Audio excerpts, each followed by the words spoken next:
चलाचा लोप करून एक सामायिक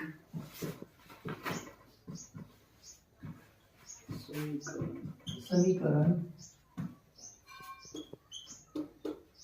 सोडवण्याची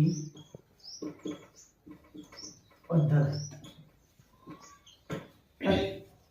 या पद्धतीमध्ये आपल्याला दोन समीकरण देतात। आता उदाहरण म्हणून आपण काय करू, इथले दोन समीकरण घेऊ।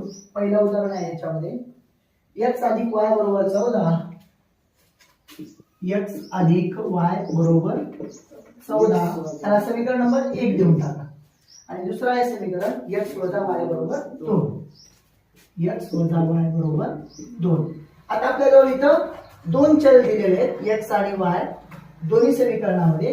त्याला समीकरण नंबर 2 द्या आणि x आणि y म्हणजे हे चल जे आहे त्या ठिकाणी संख्या येणार आहे। या संख्या काढण्यासाठी आपल्याला काय करावं लागेल ती प्रोसिजर।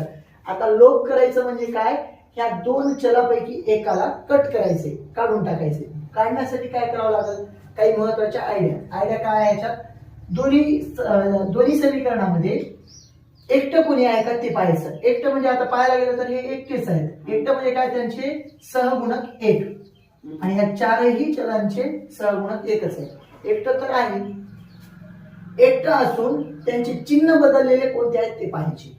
आता हे एकटेच आहेत आणि यांचे चिन्ह बदललेले हे दोन आहेत, म्हणजे y इथं अधिक आहे, इथं वजा आहे। अशा वेळी ह्या y चा लोप होऊ शकतो पटकन। मग काय करणार आपण, ह्याला समीकरण 1 आणि समीकरण 2 ह्या दोघांची जेव्हा चिन्ह बदललेले असेल त्यावेळेस बेरीज करायची। आपण लिहिणार समीकरण 1 व समीकरण 2 ची बेरीज करू। समीकरण 1 आणि 2 ची बेरीज करायची म्हणलं तर आपण काय करणार, x अधिक y बरोबर 14 आणि x वजा y बरोबर 2 दोन्ही समीकरण घेतले, बेरीजचं चिन्ह लिहिलं आणि पुढची प्रोसिजर काय आहे ते पाहणार आहोत आपण।